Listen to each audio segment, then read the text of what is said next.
They told a story about strangers who would not listen.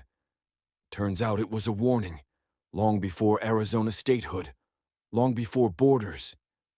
Indigenous peoples in Arizona told stories about strangers who would come, who would take without asking, who would ignore the rules of the land, who would not listen.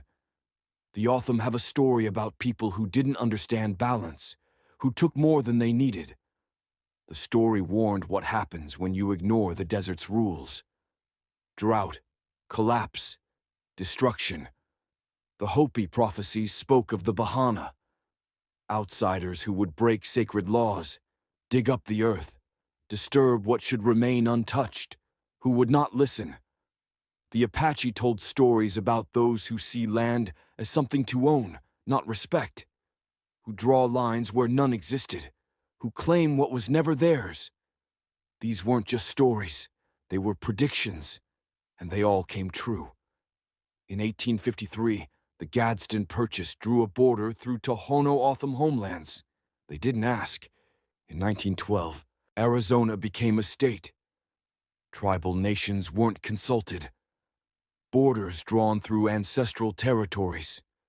Developers were warned about building in floodplains. They built anyway. Now Phoenix floods. They were warned about water limits. They built golf courses anyway. Now Arizona faces water crisis. Corporations were told Oak Flat is sacred. They're blowing it up anyway. Tourists were told some peaks are not for climbing. They built ski resorts on sacred ground anyway. The stories warned about strangers who would not listen, who would take, who would destroy, who would ignore every rule the land requires to survive. And here we are, water wars, sacred sites under threat, borders cutting through homelands, development destroying ecosystems.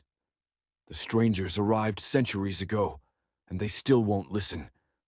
Comment if you've heard these prophecies. Let's talk about the warnings Arizona ignored. Follow for more Arizona native history and the prophecies that came true.